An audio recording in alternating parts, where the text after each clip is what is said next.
जब उसका लिखा हुआ है तो मैं कैसे ना मानूं। बात पकड़ में आ रही है? हम ये दृष्टांत क्यों लाए? दृष्टांत इसलिए लाए कि आप लोग बताते हो महाराज जी ये मानस में लिखा है, ये गीता में ऐसा लिखा है, श्रीमद् भागवत में लिखा है कि पीवत राजा के रथ से वो 7 समुद्र बन गए रथ के पहिए से, राजा सगर को 60,000 पुत्र एक बार में हो गए। तो लिखा है का भुशुंडी जो है 11 अरब बरस या कितना वो राज्य वहां पे कथा कह रहे हैं, 27 कल्प, एक कल्प 4 युग जब बीत जाएं तो एक कल्प होता है, 27 कल्प काक भुसुंडी। और काक भुसुंडी का नाम तक नहीं आ रहा है जो पहले रामायण के रचयिता हैं। कौन है? वाल्मीकि।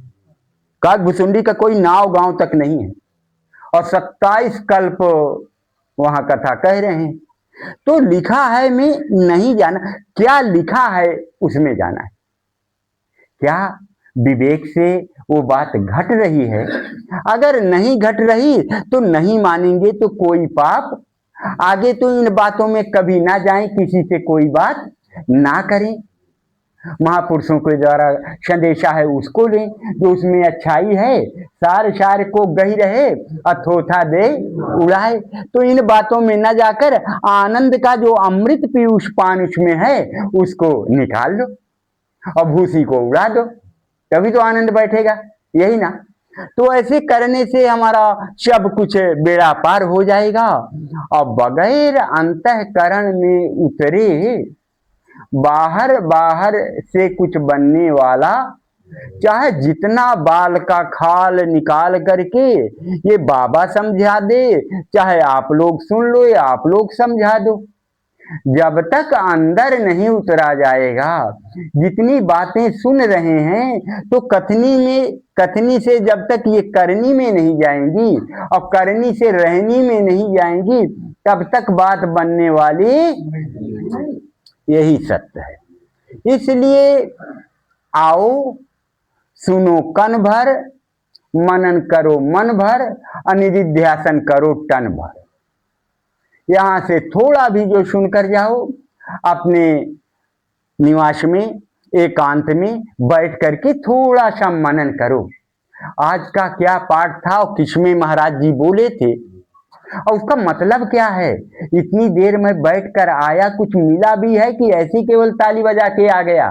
तो अपने को जांचो और जांच करके उधेड़ बुन करो और उसमें बढ़िया मनन करो तो ननिहाना हो जाएगा। जो यहाँ मोटा मोटा सुने उसे आके अपने जाकर के किसी की बात सुन करके उसमें हमें ये करना, खोजबीन करना या जानना बुरा नहीं है, उसकी छानबीन करना अच्छा है। तो जाकर के छानबीन किए बढ़िया, जो आया समझ में उसको अपना स्वीकार किए और फिर उसको क्या करना है।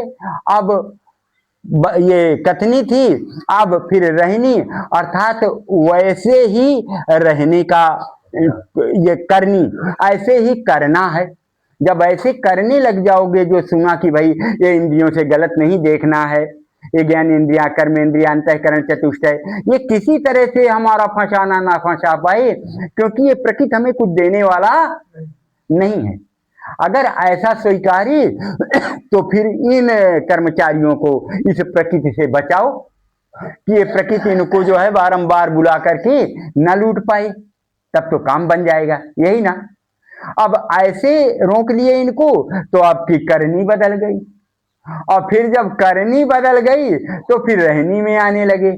अब ये मनवा जबरदस्ती देखी सुनी चीजों में आपको भगा के नहीं ले जाएगा, क्योंकि उधर से लद गया, उधर से निष्क्रियता दिखाई दे गई इसको कि ये प्रकृति कुछ भी देने वाली नहीं है। जब नहीं है तो अब उधर से उसका हे दृष्टि हो गया, ये कुछ देने वाली नहीं तो मैं इसके पीछे क्यों पड़ा हूं।